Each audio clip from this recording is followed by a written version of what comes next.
Hi, I'm Nick Castellino, and for my research paper, I chose the Portuguese community in Lowell. Why did I choose the Portuguese community?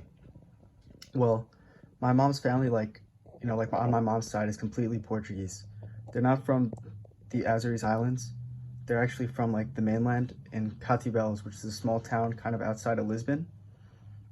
And I've always been very close with the Portuguese side of my family, so I was like, you know what? Why not research about the Portuguese people where I go to school, which I'd actually heard about because of my grandpa, who just, he just kind of knows where Portuguese people are, which is it's kind of like a part of the Portuguese community in a way, where everybody just kind of follows each other, knows how everyone's doing.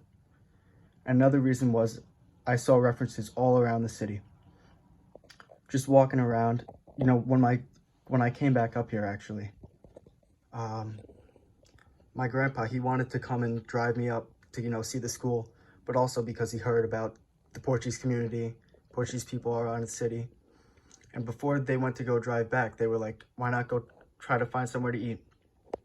We went to, just driving around, go to a random restaurant.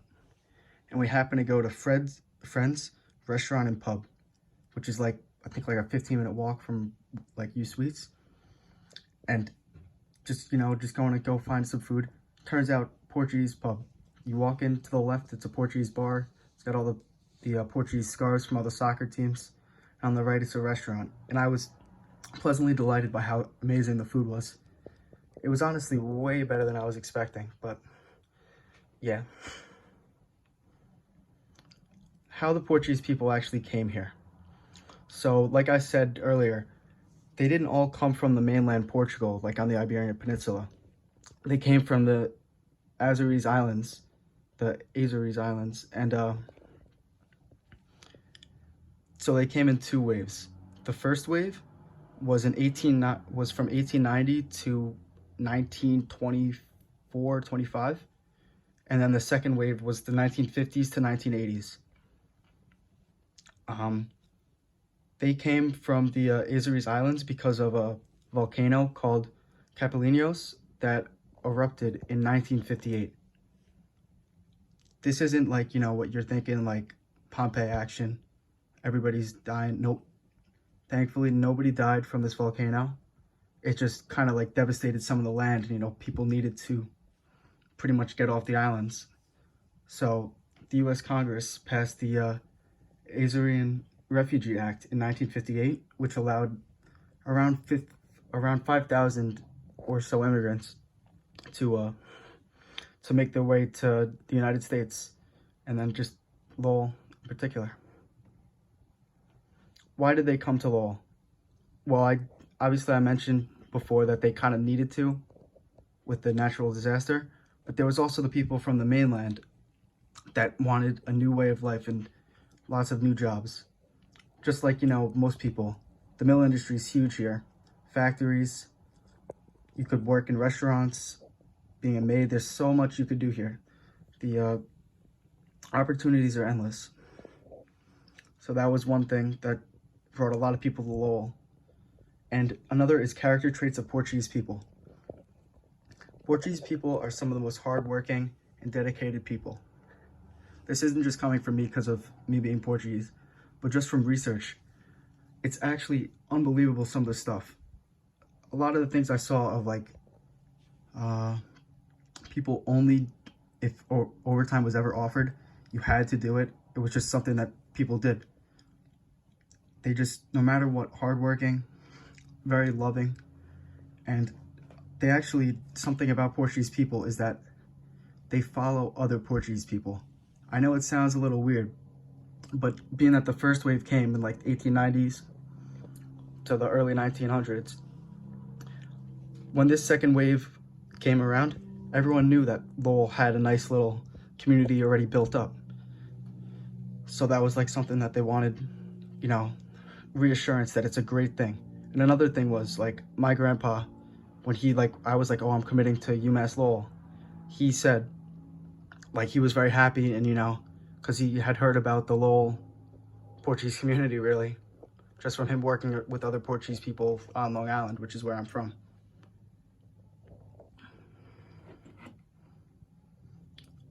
the church. The church is a key part of the Portuguese community. Not only does it just bring everyone together, but it gives everyone a place to rest on Sundays. Portuguese people, as I mentioned on the previous slide, they work, they work, they work. All they do is work. And you know, with how much they work, when that Sunday comes around, it's very big. They really, really use that Sunday. Not just that, but the church kind of brings everyone together. Not just because everyone goes to, praise God, obviously. But the church hosts many events. Being that most Portuguese people are Christian, they kind of, all come together to have events and fundraisers and just, have a good time together. And it's really a special thing that Portuguese people have. And especially in Lowell, because the church is just somewhere, it's a common area for people to meet, people to see each other, and everyone, has the same goal when they go there. So coming with a part of my research was I found actually a primary video from our school that interviewed 5 Portuguese members of 5 Portuguese people that ended up going to UMass Lowell, that are from Lowell. So one of them was John Mello. He grew up in Lowell, obviously. He said that Portuguese people follow other Portuguese people, which was something that I mentioned before. It's just one of those things, because his parents made the trip across the sea, and obviously they didn't know what they were getting into, but they had a rough kind of idea just because other Portuguese people had already been there, because all these people were from the second wave of immigration. None of them were the first wave. So yeah, that was John Mello. He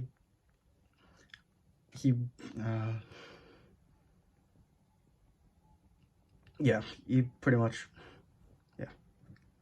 Next was Steve Mendoza. Steve was born in the U.S., and he was the only member of his family that was born in the U.S., actually. He went to Lowell Catholic, which, going back to the church obviously is big. If you're going to come to the U.S. for a new opportunity, obviously not very wealthy coming in, and you're going to save and save and save to send your kid to a Catholic high school, that really shows how much they really value the Portuguese people and the Portuguese community really value their church to send them to Catholic high school. Steve's parents worked nonstop, and his dad was security guard who worked the overnight shift for 12 hours. And that obviously helped him, go to Lowell Catholic and then eventually graduate from UMass Lowell. So he stayed, Portuguese person. He loved Lowell so much that he would stay. I believe he still is in the area now.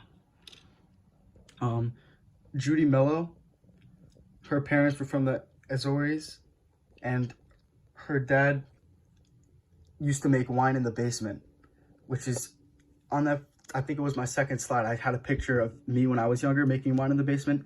It's just so similar how Portuguese people, they're such a tight-knit group no matter where they are. They all do the same things. And in Lowell, the group is so tight that they would, sell the wine and everything. Everyone knew about it. Everyone would go to Mr. Mello and, get the wine.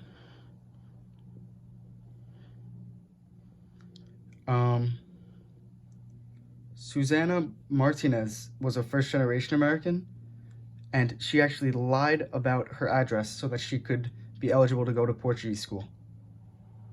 In that Portuguese school, they learned Portuguese and American history, and in her house, if she was spoken to in Portuguese, she had to respond in Portuguese, which was something that's really big to really keep the culture going. Then Aaron Nichols, he wasn't as involved, but he was mainly involved in the church in Lowell because he was a big part of the marching band, and he still comes back to go to the marching band and, see, even today. How big is the community today? Unfortunately, the community is kind of shrinking, which, it's going to happen. because people follow Portuguese people, and that first generation that was here is kind of getting old and moving more down south.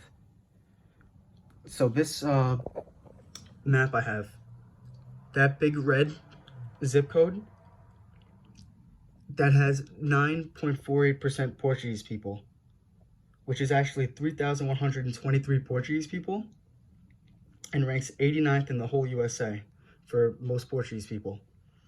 That entire, well, really Lowell, the 4 zip codes of Lowell, are all in the top 360 for the amount of Portuguese people, which I think is kind of wild. Thank you.